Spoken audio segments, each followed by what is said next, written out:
జ్ఞానయోగం వ్యాసపీఠం బహువేదశాస్త్రం బోధామృతహిత శ్రీమన్నారాయణం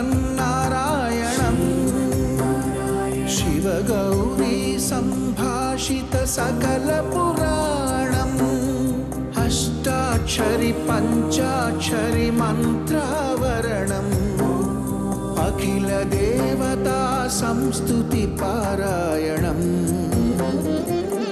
జయ మంగళకరమీ ప్రవచన శ్రవణం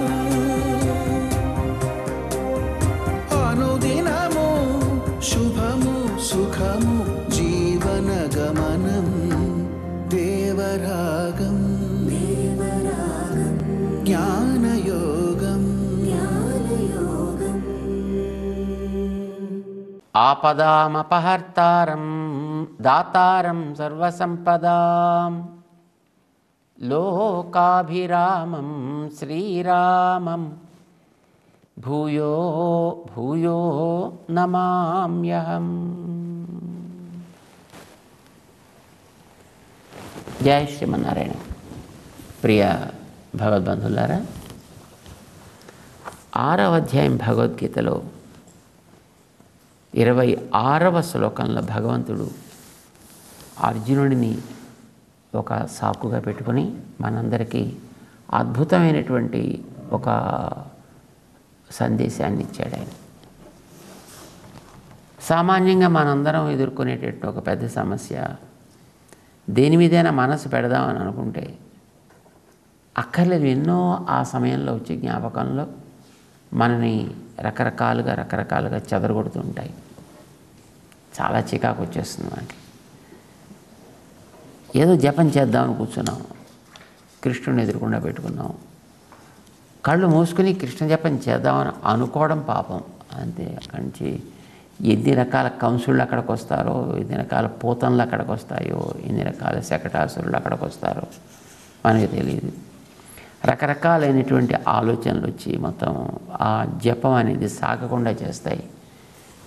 పోనీ అలాగ వాటి వెనకాతల మనసు వెడుతోందని కూడా మనకి తెలియదు. వెళ్ళడము తెలియదు, రావడము తెలియదు. చెయ్యాల్సిన యాత్ర అంతా మాత్రం చేసి వచ్చేసిన తర్వాత అప్పుడు మనకి తెలివి వచ్చి, ఛీ పాడు మనస్సు ఎందుకు వీటి వెనకాతల వెళ్ళిందని దాన్ని తిట్టడం ప్రారంభిస్తాం. వెళ్ళడం అయిపోయింది, రావడం కూడా అయిపోయింది. అప్పుడు తిట్టి ప్రయోజనం ఏమిటి? వెళ్ళడానికి ముందర అది కొంచెం ఏదైనా సిగ్నల్ ఇస్తే, హ్యాట్ ఇప్పుడు వెళ్ళడానికి వీల్లేదు, హ్యాట్ ఇలా చేయడానికి వీల్లేదు అని కొంచెం ఒక కొరడా జులిపించడానికి అవకాశం ఉండేది. పోనీ వచ్చేటప్పుడు మళ్ళీ నీతో చెప్పు వస్తే గుమ్మం దగ్గర నిలబెట్టి దాన్ని శుభ్రంగా దులిపేసి అప్పుడు దానికి ఏదో చేసి ఉండేవాళ్ళం. కానీ వెళ్ళడం తెలియదు, రావడం తెలియదు, అక్కడ ఏం చేస్తుందో తెలియదు. అంతా అయిపోయి మళ్ళీ తిరిగి వచ్చి కూర్చుంటారు పాపం. బుద్ధిగా కూర్చున్నాక అప్పుడు తెలిసి దాని మీద మనకు కై కై కై కై అని ఆడాలని అనిపిస్తుంది. నిష్ప్రయోజనం. అయిపోయిన తర్వాత చేతులు కాలిన తర్వాత ఆకులు పట్టుకొని లాభం ఏమిటి అన్నట్టుగా ఉంటుందన్నమాట. సో ఇలాంటివి మనకి ప్రతిరోజు ఆల్మోస్ట్ అందరికీ కూడా ఎదురయ్యేటటువంటి ఒక సమస్య ఇది. దీనికి శ్రీకృష్ణుడు ఒక అద్భుతమైనటువంటి ఒక సమాధానాన్ని, ఒక మంచి మార్గాంతరాన్ని మనకు ఉపదేశం చేశాడు 6వ అధ్యాయపు 26వ శ్లోకంలో. చూడండి ఎంత బాగుందో అది. యతో యతో నిశ్చరతి మనః చంచలం అస్థిరం తతస్తతో నియమ్యైతత్ ఆత్మన్యేవ వశం నయేత్. చాలా అద్భుతమైనటువంటి సొల్యూషన్ మనకిది. దేన్ని కష్టపెట్టద్దు, నువ్వు మనసునే తిట్టద్దు. అది తలిచే వాటిని నువ్వు ఇవి ఎంత పాడు ఆలోచనలు, ఎందుకు నాకు ఇవన్నీ వచ్చాయి అని కూడా నువ్వు అనాల్సిన అవసరం లేదు. నువ్వు దానికి ఎంత వ్యతిరేకంగా నువ్వు ప్రవర్తిస్తే అది అంత మొండిగా తయారవుతుంది. కనుక దాన్ని మొండిగా తయారు చేసుకోవడం తద్వారా దాంతో నిత్య శత్రుత్వం పెట్టుకోవడం మంచిదా?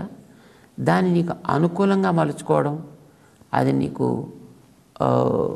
శాశ్వతమైనటువంటి మిత్రుడిగా, నీకు సహకారిగా ఉండేట్టు చేసుకోవడం మంచిదా?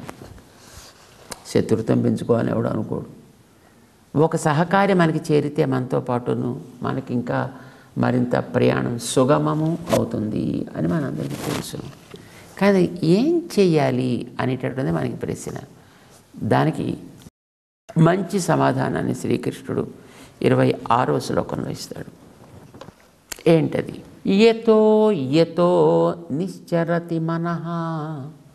మనసు రకరకాల విషయాల మీద వెళ్ళిపోతుందని కదా మనం ఇందాక అనుకున్నప్పుడు పూజలో కూర్చున్నాం. తినుబండారాలు జ్ఞాపకం వచ్చాయి, ఆభరణాలు జ్ఞాపకం వచ్చాయి, వస్త్రాలు జ్ఞాపకం వచ్చాయి, ఆఫీసు జ్ఞాపకం వచ్చింది, రకరకాల ఆట వస్తువులు జ్ఞాపకం వచ్చాయి, ఎన్నో సినిమాలు జ్ఞాపకం వచ్చాయి అనుకోండి. ఇప్పుడు ఏం చేయాలి? వాటిని అలా తలవ నివ్వాలా, నివ్వకూడదా? నివ్వకూడదని ప్రశ్నే లేదు. తల నివ్వాలంటే నువ్వు పర్మిషన్ ఇస్తేనంటే అది తీసుకొచ్చింది వాటన్నిటిని. కానే కాదు. వచ్చిన వాటిని అనుకూలంగా ఎట్లా మలుచుకోవాలి, అక్కడ నీ తెలివిని ఉపయోగించాలి. నీళ్ళు వస్తున్నాయండి, పెద్ద వాన వచ్చేసిందండి. వాన వచ్చేస్తే ఆ జల ప్రవాహం అయిపోయింది. ఇప్పుడు ఈ జల ప్రవాహాన్ని మనం అలా వదిలేస్తే అది వెళ్ళిపోయి ఎక్కడ దేంట్లోనే కలిసిపోతుంది. ఏం చేయాలి? నీళ్ళని మనం ఆపగలమా? ఆపలేము. పోనీ వచ్చిన వాటిని మనం అలాగ వదిలేస్తామా?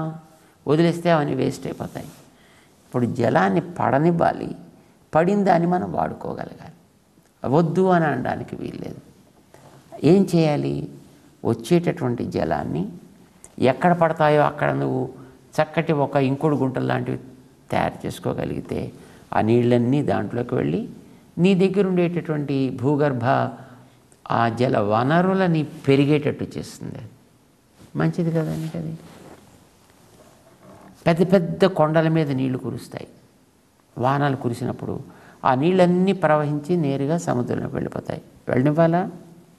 వెళ్ళిస్తే నీకేం ఉపయోగం లేదు. పోనీ వెళ్ళకుండా చేద్దామా? నువ్వు చేయలేవు. ఎలాగైనా సముద్రంలోకి వెళ్ళి తీరాలి.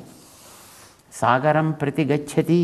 భూమి మీద పడ్డ ప్రతి నీటి చుక్క సాగరం చేరి తీరాల్సిందే, అందులోంచి బయలుదేరింది కనుక. కానీ వాటి మానాన వాటిని కనుక నువ్వు వదిలేసావంటే వాటి మానాన పోతాయి. మరి నువ్వేం చేయాలి? తెలివి ఉన్నవాడివి కనుక, నీకు దేవుడు కొంత తెలివి ఇచ్చాడు కనుక దాన్ని నువ్వు పాడు చేయకుండా వాడుకోగలిగితే చాలు. ఏం చేయాలి? ఎక్కడికైతే ఆ నీళ్ళన్నీ కూడా వచ్చి చేరుతుంటాయో ఆ చేరే చోట ఒక మంచి డ్యామ్ కట్టండి. నీళ్ళన్నింటినీ అక్కడ నిల్వ చేయండి. ఊరికి నిల్వ చేసేసామంటే ఆ నీళ్ళన్నీ అలా పెరిగిపోయి అన్నిటిని ముంచేసే అవకాశం ఉంటుంది. అక్కడి నుంచి చక్కగా కొన్ని కెనాల్స్ చేయండి. రామానుజాచార్యులు వారు వారి మేల్కోట యాత్ర, పశ్చిమానికి యాత్ర చేయాల్సి వచ్చింది. 20 సంవత్సరాలు ఉన్నారు మన భారతానికి పశ్చిమ భాగంలో, అంటే కర్ణాటక రాజ్యం అని ఇప్పుడు మనం అంటున్నామే ఆ ప్రాంతంలో ఉన్నారు. అందులోనూ అక్కడ వారు మేల్కోట అనే క్షేత్రానికి ప్రక్కన ఉండేటటువంటి ఒక తొండనూరు అనే ప్రాంతానికి ఉన్నారు. ఆ తొండనూరుకు ఒక రాజు ఉండేవాడు, పరిపాలకుడు. కానీ అక్కడ పంటలు లేవు, నేలంతా ఎండిపోయింది, పశువులన్నీ ఎండిపోయి, అందరూ బీదవాళ్ళు, ఇలా ఉండేది. ఏం చేయాలి పాపం వాళ్ళకి సమాధానం తెలియలా, దొరకలా. రామానుజుల వారు అక్కడికి వెళ్ళారు, పరిస్థితుల్ని గమనించారు. వారు మరి కేవలం ఒక ఆధ్యాత్మిక నేత మాత్రమే కాదు, వారికి ఆ భౌగోళికమైనటువంటి అవగాహన ఎంత చక్కగా ఉందో. ఆ రాజుకు ప్రేరేపణ కలిగించి ఎక్కడైతే నీరు పడుతున్నాయో ఆ పడే చోట ఒక పెద్ద డ్యామ్ కట్టించారు. దానికి తిరుమల రాయ సాగరం అని పేరు పెట్టారు. 74 తూములు పెట్టారండి దానికి, 74 కెనాల్స్. వారు అద్భుతంగా 74 సింహాసనాధిపతులను ఏర్పాటు చేశారు. అక్కడ ఆ ఉండేటిన పెద్ద డ్యామ్కి యాదవరాయ సాగరం అని పేరు పెట్టారు దానికి 74 తూములు ఏర్పాటు చేశారు. 1000 ఏళ్ల క్రితపు మాట మనం చెప్పేది. అలా చేయడం చేత ఆ ప్రాంతం అంతా సస్యశ్యామలమైపోయింది. అక్కడంతా మంచి పాడి పంట సమృద్ధిగా ఏర్పడింది రామానుజుల వారి యొక్క ప్రభావం చేత. అదృష్టం ఏంటంటే ఇవాల్టికి కూడా ఆ డ్యామ్ పక్కాగా ఏ ఇబ్బంది లేకుండా అన్ని తూములు హాయిగా పనిచేస్తూ ఆ క్షేత్రాలన్నింటి కూడా బాగా సాగు చేస్తూ ఇప్పుడు కూడా చక్కటి అద్భుతమైనటువంటి ఒక పెద్ద డ్యామ్ మనకి సాక్షాత్కరిస్తుంది. తొండనూరు డ్యామ్ అని ఇప్పుడు దాన్ని అంటూ ఉంటారు. మనం ఇప్పుడు వెళ్ళినా అక్కడ దర్శనం చేసుకోవచ్చు. ఇది రామానుజుల వారు చేసినటువంటి ఒక అద్భుతమైనటువంటి ఒక వ్యవస్థ. అంటే వారికి జల వనరుల మీద ప్రకృతి వనరుల మీద ఉండే అవగాహన ఎంత గొప్పది అనేది మనకి తెలుసుకోవడానికి అదొక అద్భుతమైనటువంటి ఉదాహరణ.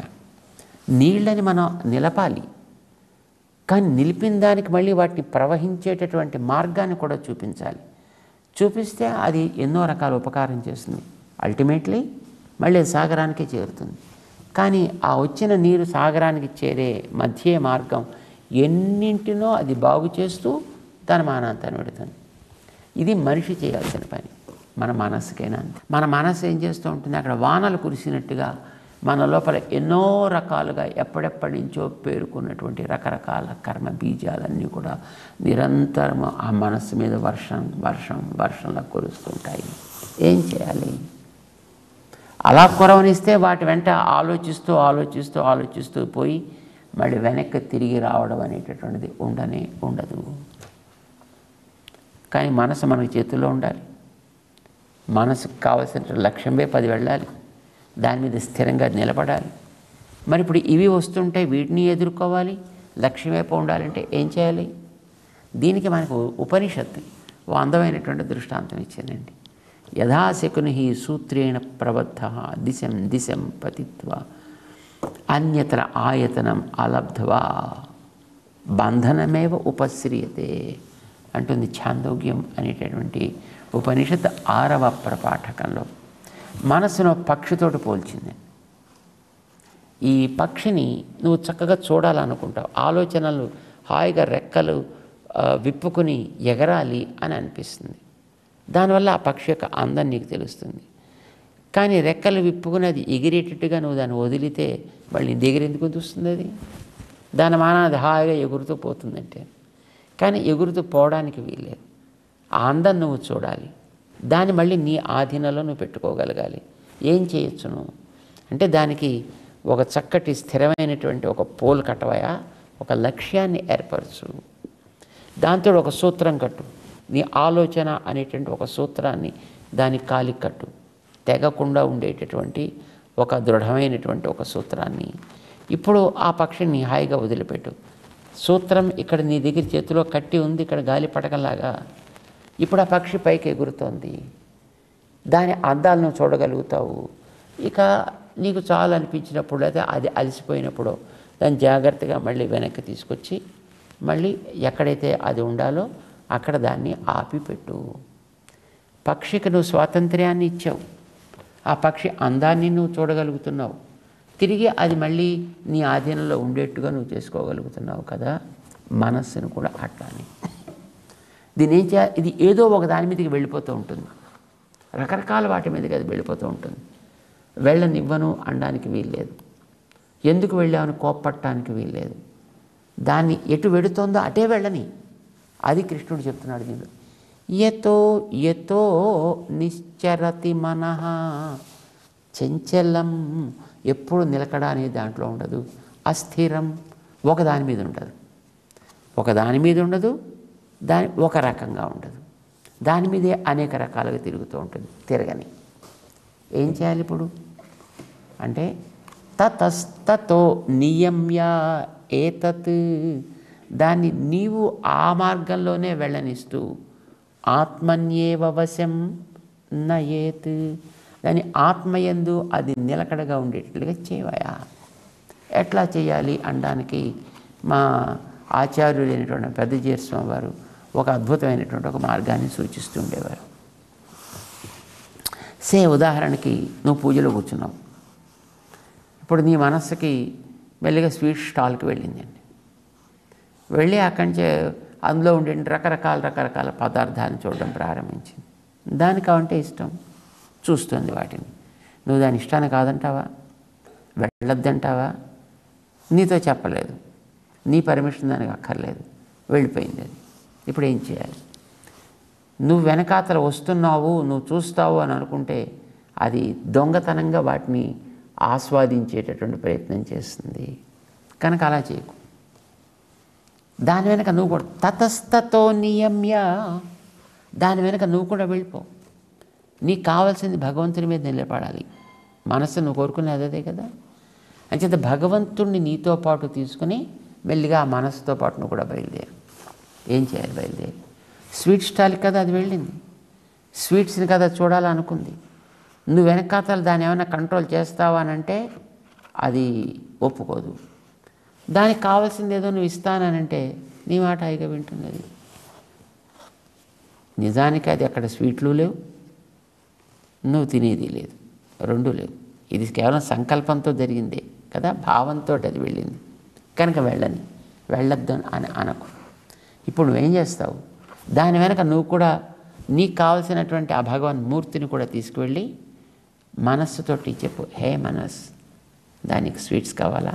కమా, చూడక్కడ గులాబ్ జామ్, చిన్న చిన్న గులాబ్ జామ్ కాదు, పెద్ద పెద్ద గులాబ్ జామ్, మంచి మెత్తటి గులాబ్ జామ్, చక్కగా లోపలంతా ఉడికిన గులాబ్ జామ్, రసాల్లో తేలుతుండే గులాబ్ జామ్. నువ్వు వద్దంటే అది ఇంత చిన్న వాటిని చూస్తుంది. నువ్వు దానికి అంగీకరించి చక్కగా దాన్ని నువ్వే చూపిస్తున్నావు. ఇప్పుడు అది కోరింది గులాబ్ జాముని, కాదంటలేదు, నువ్వు ఇంకా మంచిగా చూపిస్తున్నావు నువ్వు. ఇవన్నీ మన స్వామికి నివేదన కోసం ఏర్పడ్డవి కదా. ఎంత బాగున్నాయి చూడు. నీకు కావాల్సింది భగవంతుడు, దానికి కావాల్సింది గులాబ్ జామ్. ఇప్పుడు నువ్వేం చేస్తున్నావు? భగవంతుడిని తీసుకొచ్చావు, గులాబ్ జాముని చూపించావు. ఇది దానికోసం అని నువ్వు అంటున్నావు. ఇప్పుడు దాని ఆలోచన నువ్వు అరికట్లా, నీ భగవంతుడిని నువ్వు వదలలేదు అక్కడ. ఇప్పుడు రెండింటినీ కలిపావు. ఇప్పుడు దాన్ని చూడడానికి అవకాశం కలిగించడం చేత అది నీకు శత్రువు కాదు. నీకు కావాల్సిన వదలలేదు కనుక నీ లక్ష్యించి నువ్వు చెదరలేదు. యతో నిశ్చరతి తతస్తతో నియమ్య. మైసూరు పాకును గులాబ్ జామున్ ఒకదాన్ని చూసింది. ఎందుక ఒక దాంట్లో ఏ కర్మయా? చూడు, ఇక్కడ 500 వెరైటీస్, 5,000 వెరైటీస్, 5 లక్షల వెరైటీస్ దాంట్లో చూపించు దానికి. ఇంకా దానికి కళ్ళు జిగేలు అనిపోతాయి. దానికి ఇంకా ఎంతో తృప్తి పడిపోతుంది అది. చెప్పు. ఇవన్నీ భగవంతుడు తయారు చేసినవి, ఇవన్నీ భగవంతుడి కోసం తయారైనవి, ఇవన్నీ భగవంతుడు తన వాళ్ళైన మనకివ్వడం కోసమేనయ్యా తయారు చేసింది. మళ్ళీ ఇవన్నీ ఆయన కోసం అంటే ఇవన్నీ ఆయనకి పెట్టేసి ఆయన తినేస్తాడేమో మళ్ళీ మనసుకు భయం వేస్తుందేమో. కాదని చెప్పండి. ఇవన్నీ ఆయన తనకి చెందిన మన కోసం చూపించేవి కనుక హాయిగా చూడవాయి అని చెప్పండి. ఇప్పుడు దానికి కావాల్సిన నువ్వు చూపిస్తున్నంత వరకు అది నీకు వ్యతిరేకం కాదయా. నీ మాట వినేట్టుగా తయారవుతుంది అది. ఆత్మన్యేవ వశం నయేత్. అది నువ్వు భగవంతుని పెడతావా, ఆత్మని పెడతావా? That is your choice. లక్ష్యం అనేది ఏదో ఒకటి నువ్వు పెడుతున్నావు, దాని చుట్టూ ఇప్పుడు ఈ మనసు కోరుకున్న వాటిని నువ్వు చూపిస్తున్నావు. చూపించు. ఇవన్నీ మనసులో జరిగేవే కనుక ఇవన్నీ మనవే, ఇవన్నీ మనకే, ఇవన్నీ మన స్వామి యొక్క ఆనందం కోసం మనం అలంకరించేటటువంటి డ్రెస్సెస్. చెప్పండి. అండ్ అల్టిమేట్లీ ఆయన శేషముగా మన కోసమే ఇవన్నీ ఆయన సేకరిస్తున్నాడు చూసావా అని మనసుకి చెప్పండి. మనసు కోరుకున్నది నువ్వు మానటలేదు, నీకు ఏది లక్ష్యమో దాన్ని చెదర్చట్లేదు, దాని భావనను నువ్వు సంస్కరిస్తున్నావు, దానికి కలిగిన ఆలోచనను నువ్వు డివినిటీ యాడ్ చేస్తున్నావు. దాంతోపాటు నువ్వు ఎక్కడ పార్కులోకి వెళ్ళిపోతే ఏం చేయాలండి? వెళ్ళండి. పార్కులో మంచి మంచి పువ్వుల చెట్లను చూపించండి, మంచి మంచి కాయల చెట్లను చూపించండి, మంచి మంచి అందమైన ఆకులను చూపించండి. ఇవన్నీ భగవంతుడి యొక్క ఆనందం కోసం ఎంత బాగా వికసించాయో. భగవంతుడికి నీతో కలిసి తిరిగితే ఆనందం కదా. చూడు నీ కోసం భగవంతుడు ఎంత బాగా వీటిని పూజించాడో.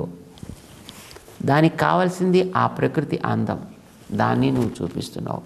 నీకు కావాల్సింది ఈ ప్రకృతి భగవంతుడి నుంచి వచ్చింది అని చెప్పడం. మనస్సుకి దాన్ని నువ్వు అలవాటు చేస్తున్నావు.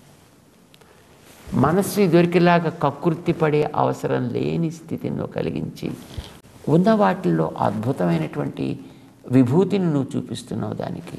ఇదంతా మనసులో కలిగేటువంటి సంకల్పం కదండి. ఇదంతా సంకల్పజమైనటువంటి కామమే. చూపించు. దానికేమీ నువ్వు భయపడాల్సిన అవసరం లేదనే విషయాన్ని గట్టిగా చెప్పు. ఆత్మన్యేవా వశం నయేత్. వదిలిపెట్టినటువంటి పక్షి హాయిగా రెక్కలు విప్పి అన్ని వైపులా కూడా దిశం పతిత్వ అన్ని వైపులా తిరిగినట్టుగా నీ మనస్సు ఏది కోరితే దాంట్లో, ఏ వస్తువును కోరితే ఆ వస్తువులో, ఆ వస్తువుతో భగవంతుడికి ఉండేటటువంటి సంబంధాన్ని చూపించి దానికి అది నచ్చేటట్టుగా నువ్వు చెప్పగలిగితే క్రమంగా చూసే ప్రతి వస్తువుని భగవంతుడి కోసం చూడడం అలవాటు చేసుకుంటుంది నీ మనస్సు. ఇది నువ్వు చేయవలసిన అలవాటు. ఇప్పుడు దానికి కొంతసేపు అయిన తర్వాత చాలా బాగుంది అనిపించి అది వెనక్కి వస్తే అప్పుడు మళ్ళీ నువ్వు మెల్లిగా వెనక్కి తీసుకునిరా. అప్పుడు మళ్ళీ నీ మూర్తి దగ్గర తీసుకొని పెట్టు. అందుకోసం జపం చేసేటప్పుడు, ధ్యానం చేసేటప్పుడు నువ్వు కళ్ళు మూసుకుని చేయాల్సిన అవసరం లేదు. కళ్ళు మూసుకుని చేయగలిగితే దట్స్ ఓకే. ఒకవేళ అప్పుడు నీకు ఆలోచనలు కలిగినా వాటిని కూడా తతస్తతో నియమ్య, అప్పుడైనా వాటిని ఈ రకంగా చేయాలి. లేదు ఒకవేళ నీకు అట్లాగా కుదరటం లేదంటే చక్కగా హాయిగా కళ్ళు తెరవండి, ఎదురుకుండా ఉండిన మూర్తిని చూడండి. అందుకోసమే మనకి ఒక శ్రీమూర్తిని ఆరాధనలో అద్భుతమైనటువంటి అలంకరణలతోటి దర్శనం చేసుకునే అవకాశం కలిగించిందండి మన శాస్త్రం, మన పెద్దల యొక్క ఉపదేశం కూడా. నీకు ఆభరణాలకు వెళ్ళిపోతే అందమైన ఆభరణాలను అక్కడ పోంచు, వస్త్రాల మీద వెళితే అందమైన వస్త్రాలు, తిండి మీదకి వెళితే అందమైన తిండి, ఇతరమైన రకరకాల అలంకరణలు పెడితే రకరకాల అలంకరణలు. అది పువ్వుల, ఆకుల, కాయల, చెట్ల, బట్ల, ఏది దేని మీదకి నువ్వు పెడితే వాటన్నిటిని చక్కగా తీసుకొచ్చి అక్కడ ఆ చుట్టూ వాటిని అమర్చి అందులో భగవంతుడి యొక్క ఉనికి చేత దానికి ఒక దివ్యత్వాన్ని ఆపాదించి దాన్ని ఇప్పుడు నువ్వు ఆస్వాదించగలిగితే ఇప్పుడు మనస్సుకి క్రమంగా అదే అలవాటు అవ్వగలిగేటటువంటి ఒక స్థితి. ఇది శనైహి. అది ఒక రోజులో రాదు కదా, మెల్లమెల్లగా అలవాటు చేయాలి దానికి. ఒక వ్యక్తి యొక్క అందాన్ని చూడడం అలవాటు చేసుకుందాం అనుకుందాం. ఇప్పుడు ప్రతి వ్యక్తిలోనూ ఏదో ఒక్కొక్క రకమైనటువంటి అందం ఉంటుందండి. ఒకళ్ళు ముక్కు అందం, ఒకళ్ళు మూత అందం, ఒకళ్ళు తల అందం, ఒకళ్ళు కాలు అందం, ఒకళ్ళు చెయ్యి అందం కదా. ఎక్కడెక్కడ ఏ అందం ఉందో ఆ అందాన్ని జాగ్రత్తగా ఆస్వాదించి దాన్ని జాగ్రత్తగా పికప్ చేసుకొని నువ్వు లోపల భగవంతుని చూడాలనుకున్నప్పుడు ఆ భగవంతుడి దగ్గర ఆయా అందాన్ని పట్టుకొని జాగ్రత్తగా అమర్చి అలాంటి ఒక అద్భుతమైన ఒక రూపకల్పన నువ్వు చేసుకుని ఆ స్వరూపం భగవంతుడి యొక్క దివ్య సౌందర్యంలో ఒక అణువు. ఇది ఇంకా ఇంకా ఇంకా ఆయనకైతే ఎంత అద్భుతంగా ఉంటుందో అని నువ్వు భావించు.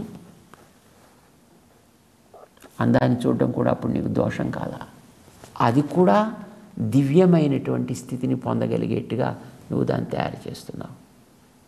శ్రీకృష్ణుడు చెప్పిన అద్భుతమైనటువంటి సాధన అండి. యతో నిశ్చరతి మనః చంచలం అస్థిరం.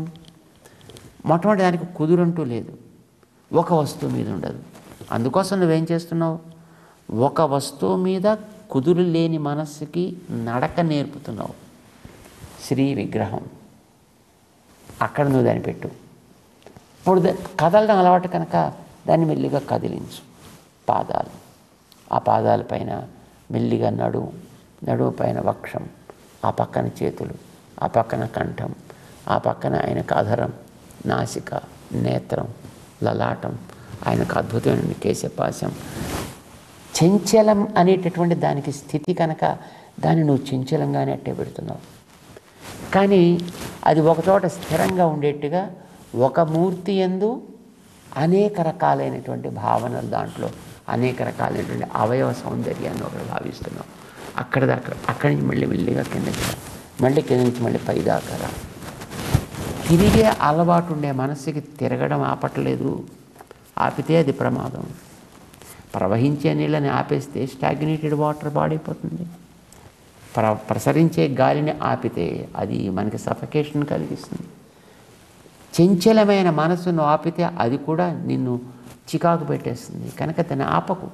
కానీ అది ఎక్కడ సంచరించాలో, ఎక్కడ చంచలంగా అది ప్రవర్తించాలో ఆ మూర్తి యొక్క సౌందర్యాన్ని చూపిస్తూ పైనుంచి క్రిందకి, కింద నుంచి పైకి, ఇట్లాగా పాదాది కేశాంత స్తుతి అని అంటూ ఉంటారండి మన వాళ్ళు.